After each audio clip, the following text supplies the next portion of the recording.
These pieces constitute works from the archives of both Peter Magubane and Sam Nzima. And they also come out of the archive of Cape Town itself, the newspapers. And it's an attempt also to situate us here at UCT.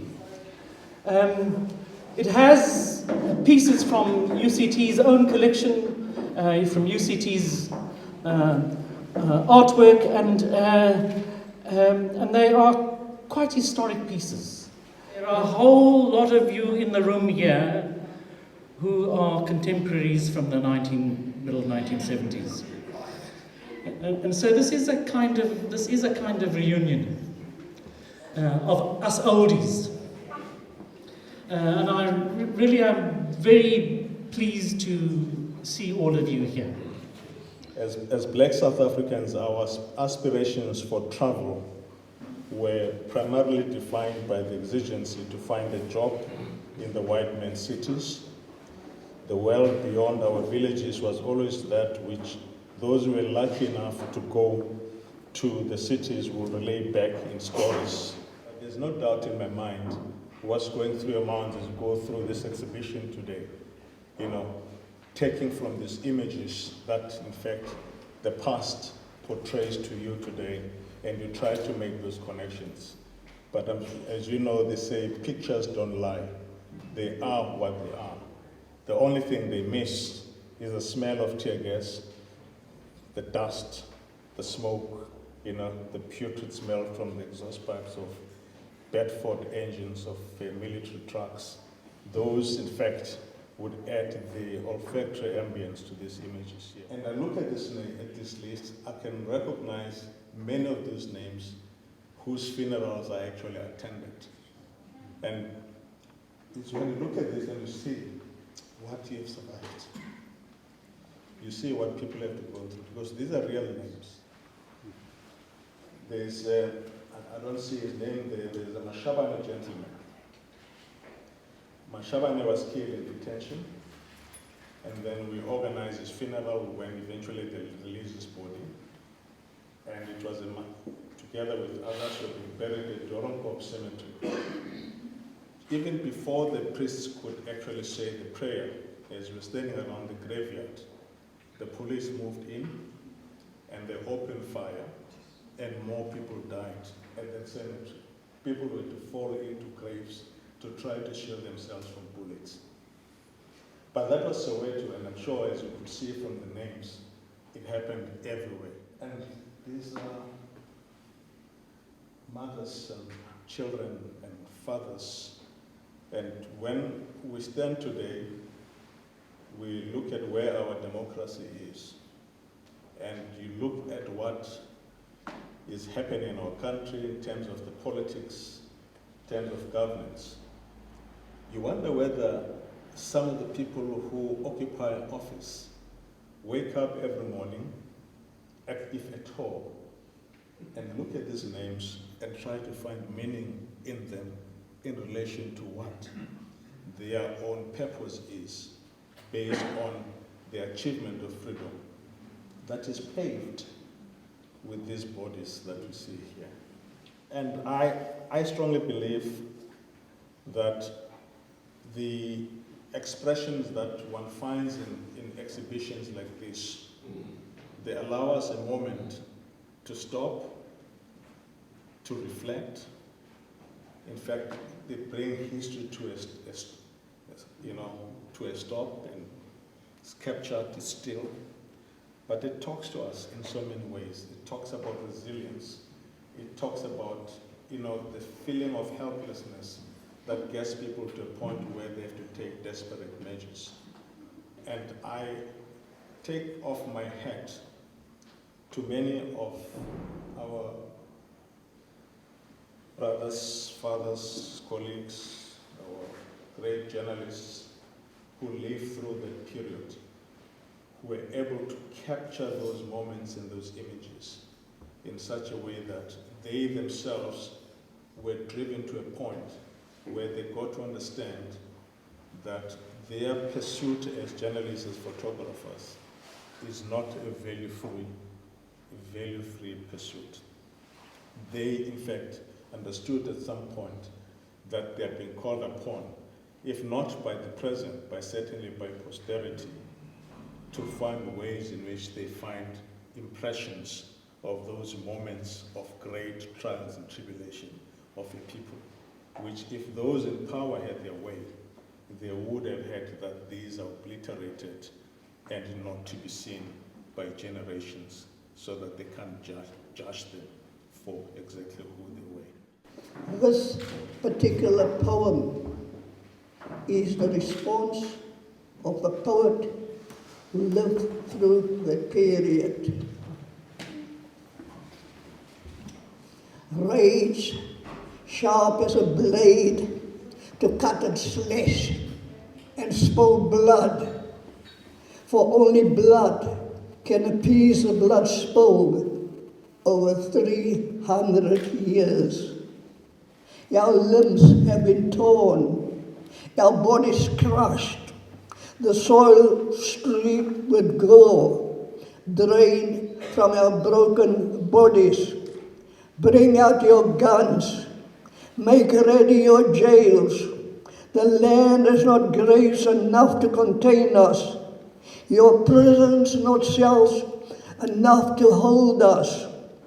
You have taught us that you have no reason, so reason not with us when our rage will find you.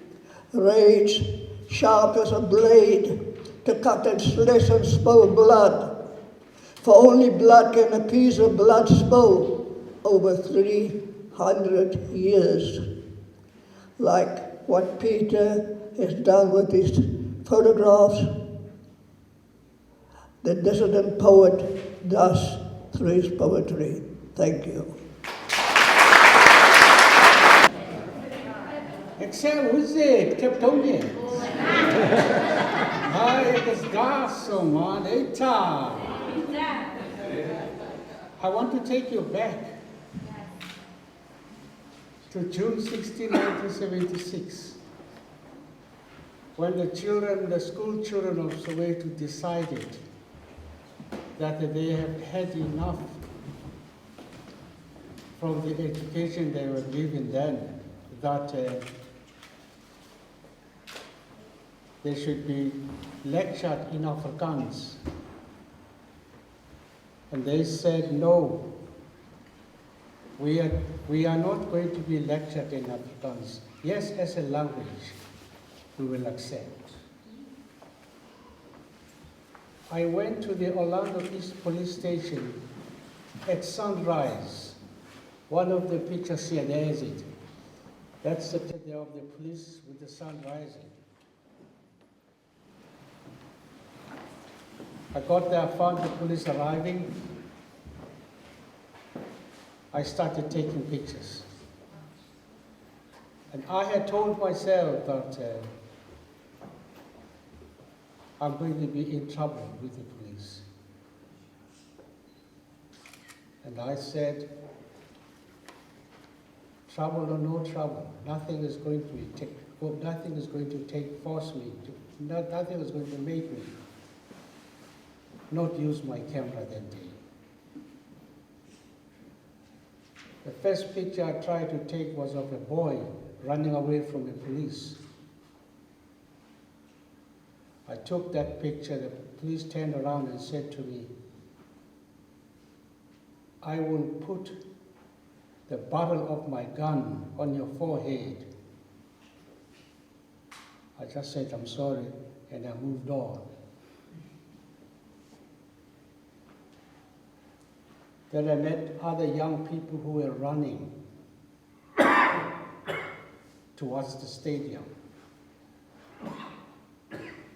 As I lifted my camera, they objected. And I said to them, a struggle without documentation is no struggle.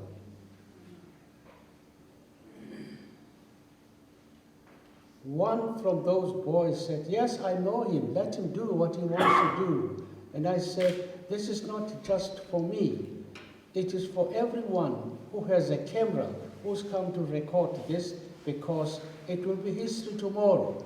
And if you don't have documentation, then there is no history. June 16, 1976 was not only in Soweto.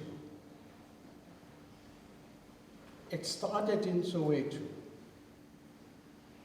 and went all over the country, because the next day it was in Alexander Township, where I witnessed a young girl who was saying power. There were two girls who were saying power, power, and I was taking pictures. The bullet went past my ear and opened this lady's stomach. She fell to the ground. I have been locked up for 586 days in solitary confinement for having done absolutely nothing. My house was burned. I don't know why. And I said, I am prepared to die to record what is happening. I have the history of my country in my hands here from 1954, when I started using a camera. And I'm still taking pictures up to now. And I think the photographers of the day did a wonderful job by letting the world know what apartheid, what kind of monster apartheid was. Because apartheid was a monster. The dispensation that we have today, it is because of those children of June 16.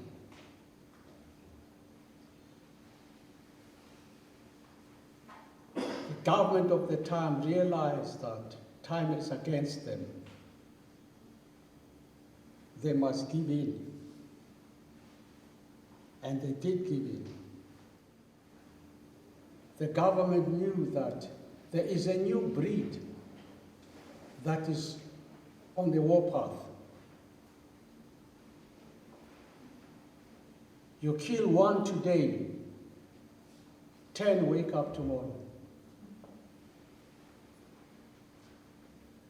You arrest one photographer, 20 photographers arrive and take charge.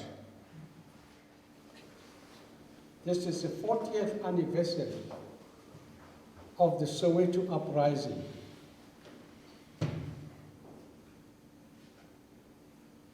Not just the Soweto Uprising, but the uprisings all over the country.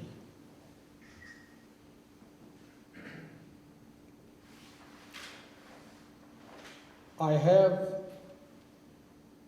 28 books that I have published, and I'm still working on others. When I leave this world, I want to make sure that I have made justice to my people, to my children, my grandchildren. Thank you.